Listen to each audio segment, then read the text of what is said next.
Hi, I'm Wes Allen with DM Tales, and today I'm going to be looking at the Cypher System from Monte Cook Games. Let's roll it.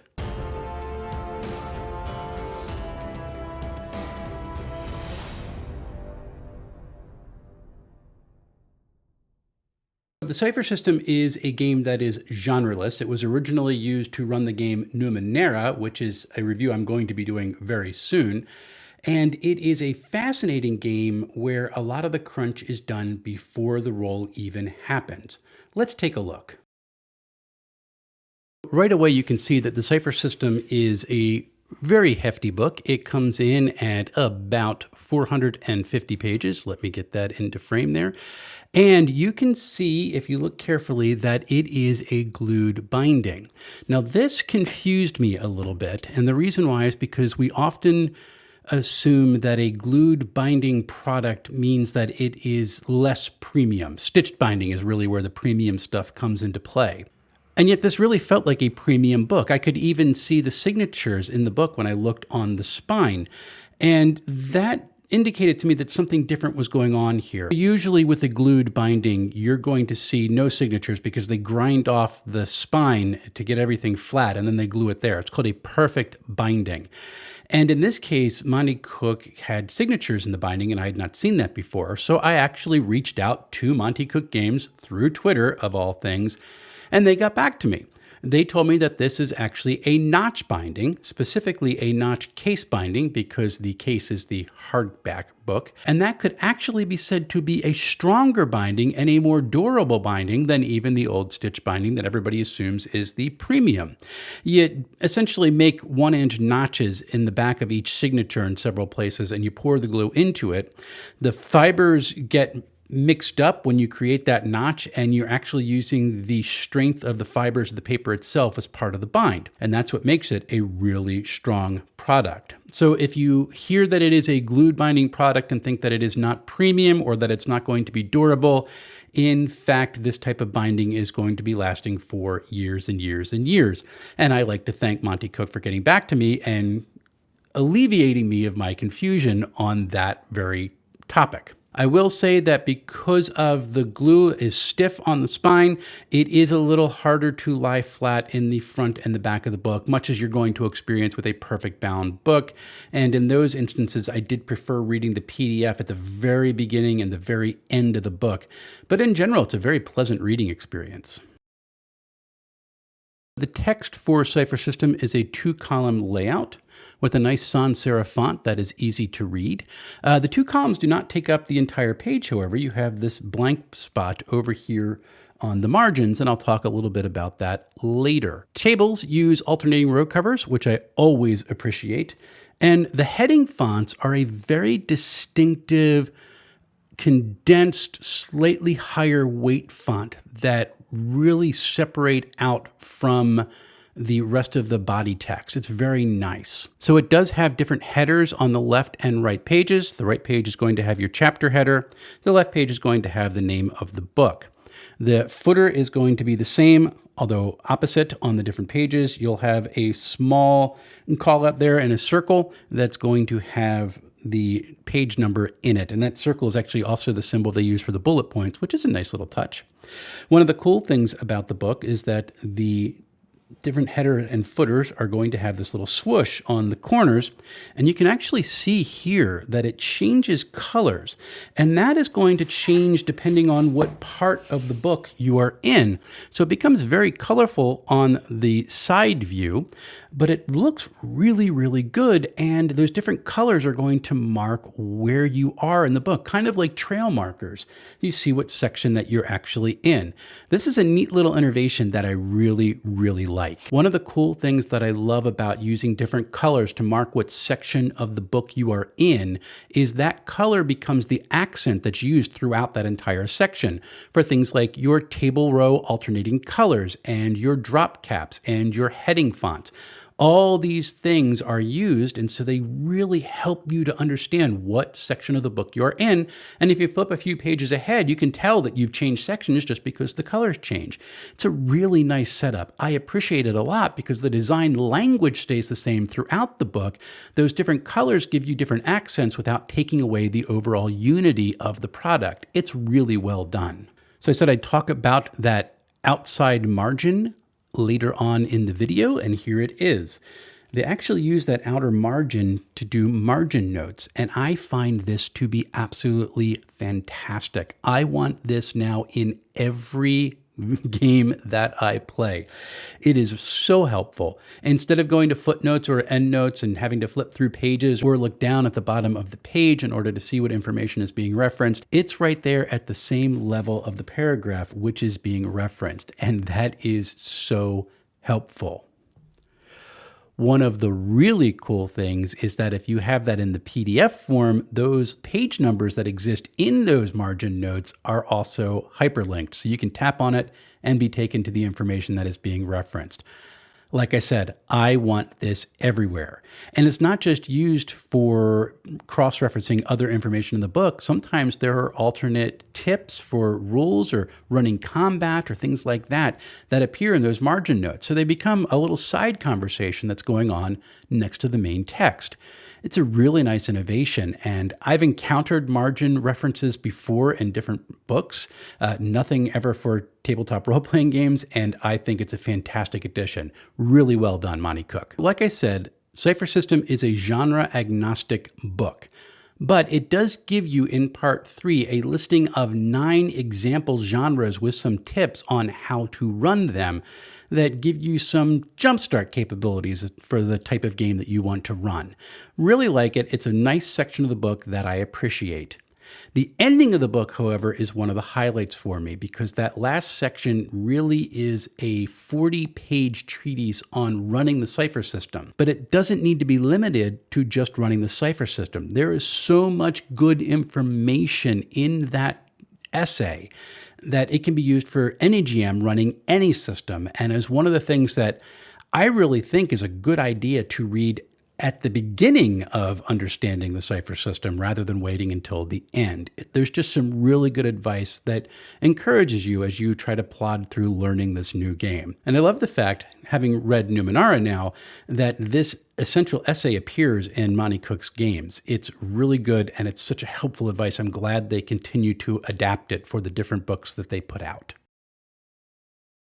The artwork is solid. It can be a very difficult thing to create a book that covers so many different genres and yet make it so that the artwork feels like it fits in the same book. I mean, I've seen games that are sheer fantasy that have difficulty pulling that off with the artwork they include. And yet somehow Cypher System does it. They pull in artwork from all their different genres that they run, and they manage to fit this in together so it looks like a unified whole.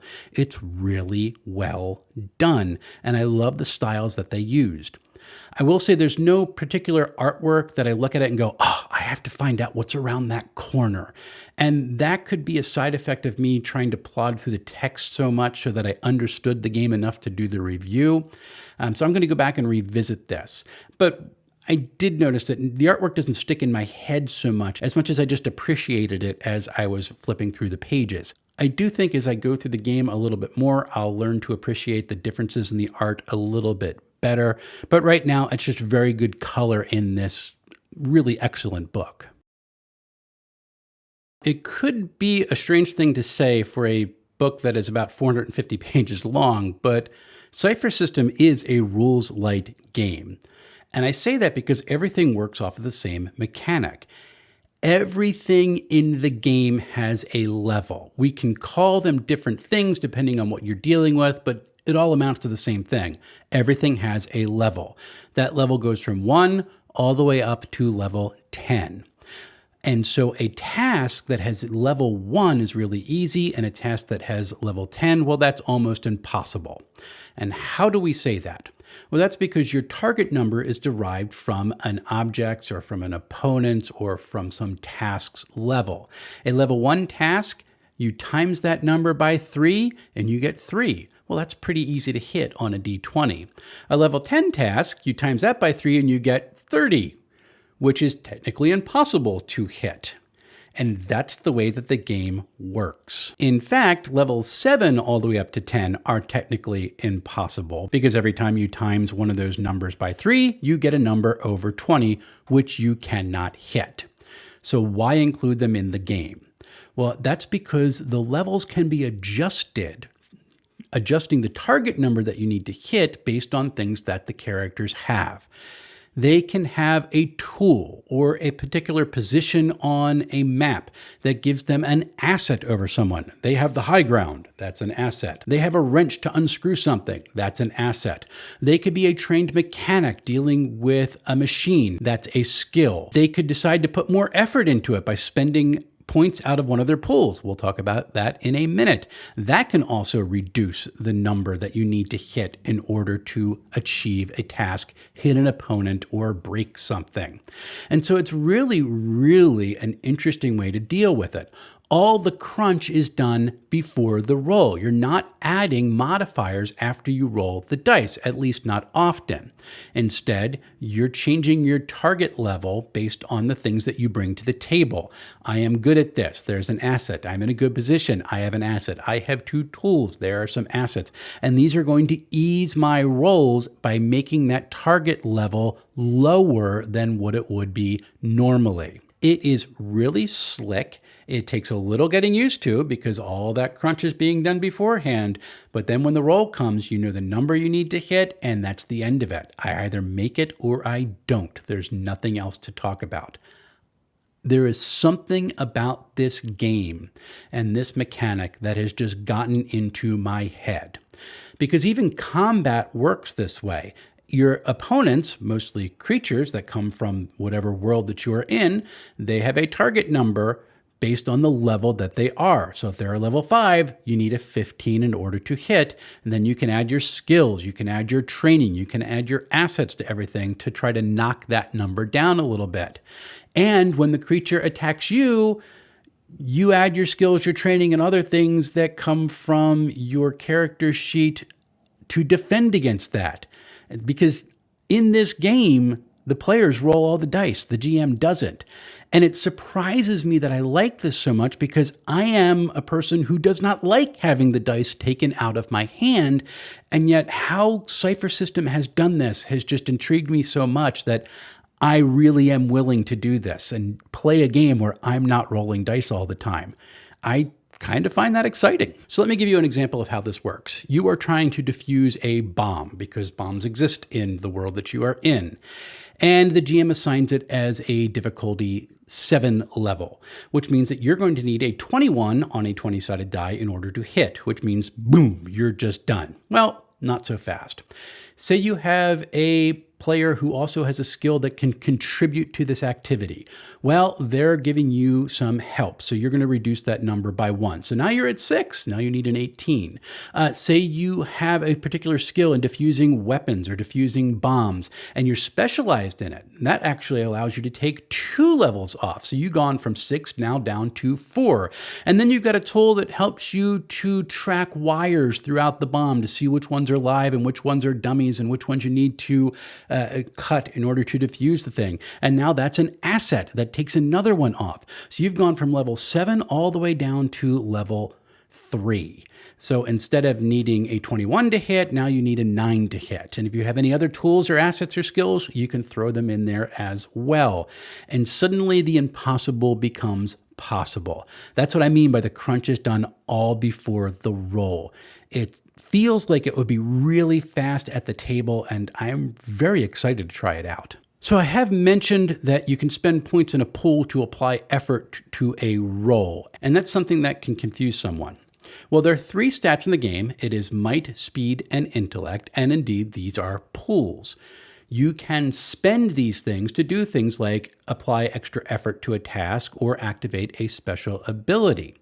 And so you can have this number be variable. You have a maximum number, but then what you actually have at any given time, that's going to fluctuate. As I said, effort is probably one of the most common uses for this. To apply one level of effort to a task, that costs you 3 points out of the appropriate pool, depending on what type of task you're trying to do. And if you have the ability to apply even more effort to a task, every level above 1 that you exert costs 2 more points from that pool. This number can also be reduced by something called edge. If you have edge in an intellect task because you are a book learner or a quick thinker, when you go to apply your effort to something, it's going to reduce your cost by 1 point one time. So that first level of effort only costs you 2 points instead of 3. And that helps you to be doing cool things longer in the game. It's kind of a nice way to deal with things. Your might also acts as an equivalent to your hit points for the game, because most of the damage that you take as a character is going to be taken originally from your might pool. So you take 4 points of damage, suddenly your might is down that much more, and you can't have those points in order to do cool things using your strength. Also, when your might pool hits 0, you are not dead, you are impaired. It's going to cost you more points in order to apply effort to a roll, and your movement rate drops to just immediate range, which is about 10 feet.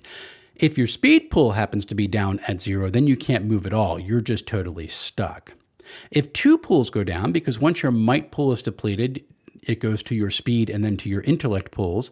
Your next pool goes down to 0, then you are debilitated and you're essentially just dead in the water. You're waiting there to find out if anyone's going to come to be able to give you aid. If all 3 of your pools hit 0, then you're just dead. And that's called the damage track. You have your relatively good health, you're impaired, and you're debilitated. And once all those things are gone, then you're gone and rolling up a new character. So there's some danger to this game. There is a balance because you have to manage doing cool stuff with your stat pools and managing them to be able to continue moving. And I like that balance a lot. There's no classes in this game. Instead, characters have a sentence. And that sentence can basically be, I am an adjective, noun, which verbs, which doesn't sound like it's that intuitive, and yet it really is. So the noun is your type, and there's 4 of them in the game. This is roughly equivalent to the concept of classes, but it really doesn't apply to the same thing. So you have the warrior type, who is a typical brute fighter type character. And you have an adept, who would typically be a wizard in some other games, or folks of a particular religious persuasion, perhaps. Explorers don't really have a direct analog to other games. They might be a thief or a scout type, but they can also be used as a heavy type character that just has different emphases, which is really kind of cool. Speakers are any character type that other systems might call charisma-based, your bards, your clerics, that sort of thing.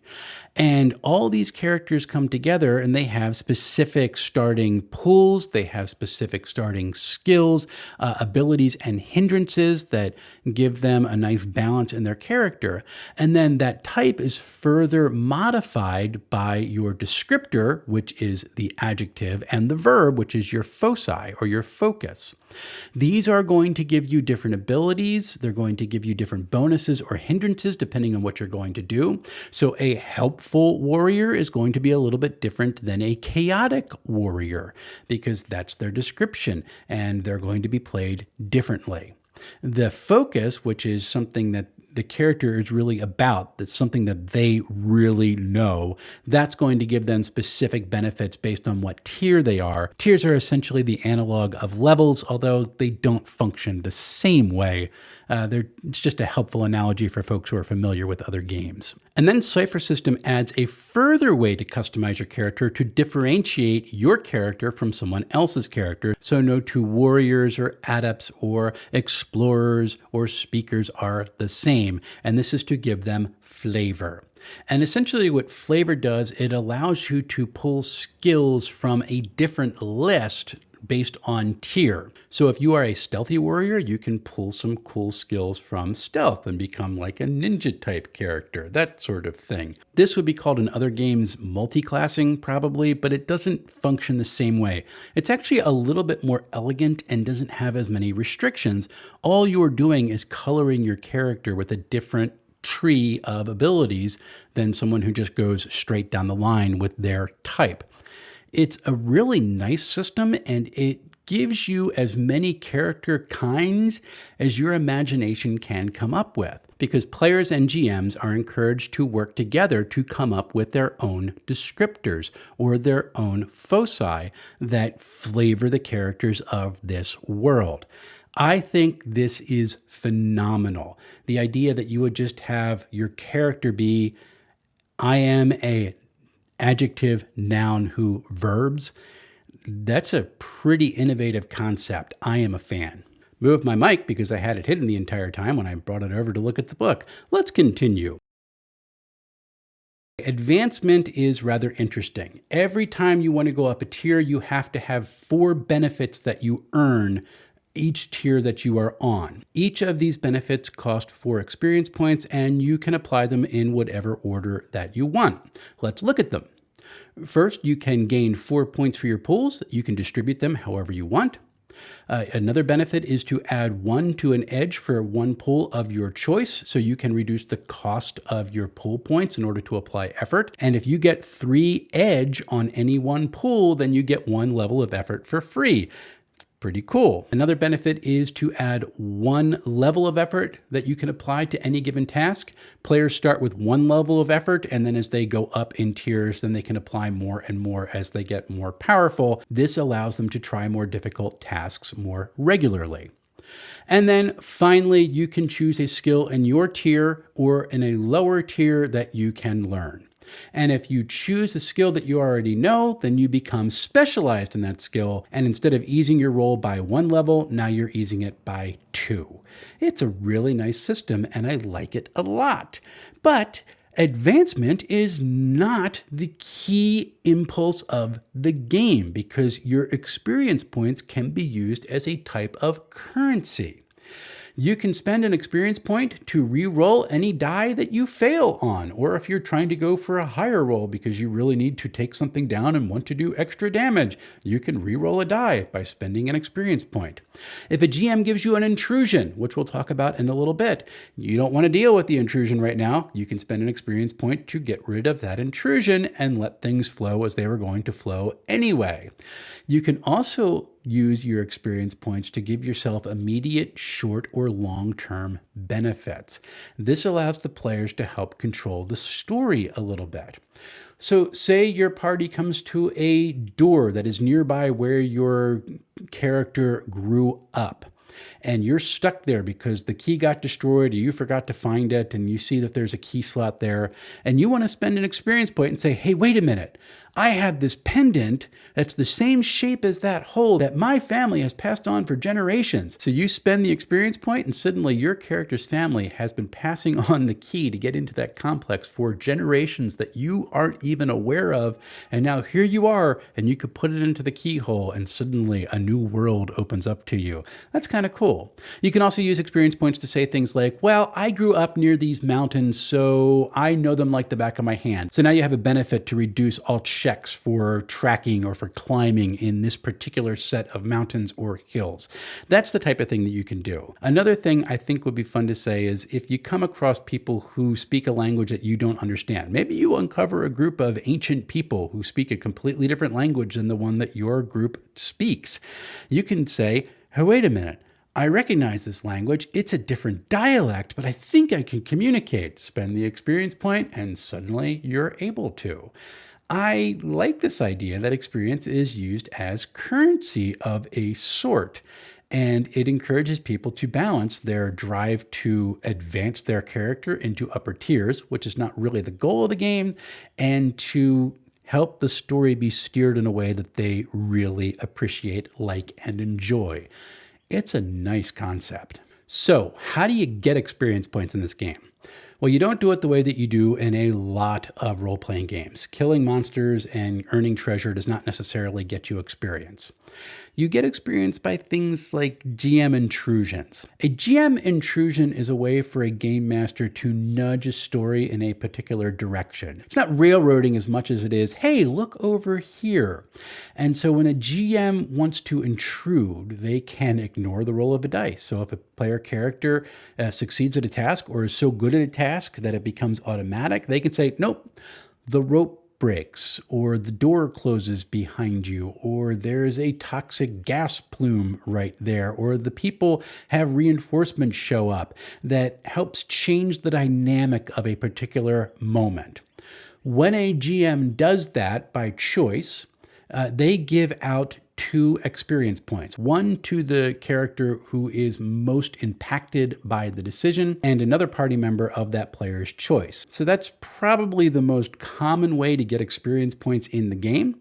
And like I said, if you want to spend an experience point, you can refuse the intrusion and say, nope, I don't want that. You also can get your experience points through things like going through your character's arc and achieving a certain milestone for what you want your character to do or be about. You can get experience points for discovering new things and bringing them back to other folks to look at, unveiling the world a little bit more in the game that you are playing. I like the way that experience goes a lot more broadly beyond just combat or dungeon exploration, that it includes everything about playing the character in the game. So what do I think of the Cypher System? I think this is a really fantastic book.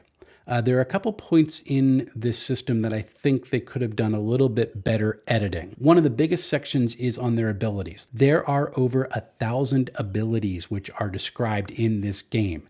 And it's not that there's too much, although that might be it. It's that some of them are genre specific, which I think is a little odd for a genre-less game. And there's a little bit of overlap between a lot of the skills that I think they could have cut that down a little bit.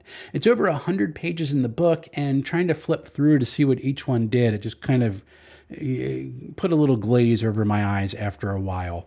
It's nice that they're there. They are helpful for GMs who want to create their own curated list for what abilities go to the different types based on their world, but it could have been pared down or made a little bit more generic, I think.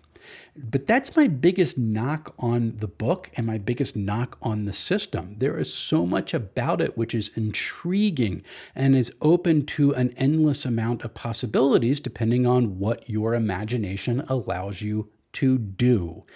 I really appreciate the Cypher System. I cannot recommend it enough. So you can get the Cypher System from Monte Cook Games itself. I would recommend getting the combo hard copy and PDF. It's nice to have both versions there. That is going to run you about $77 from their site. You can get the hardback cheaper from elsewhere, but you don't get the PDF along with it. It's not a bad price to pay for what you get in this tome.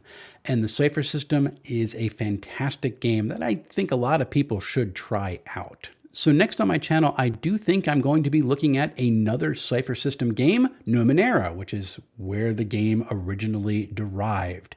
This is a fantastic science fantasy game in the far-flung future, and it really has my imagination going. Until we see each other again, folks, happy playing, everyone.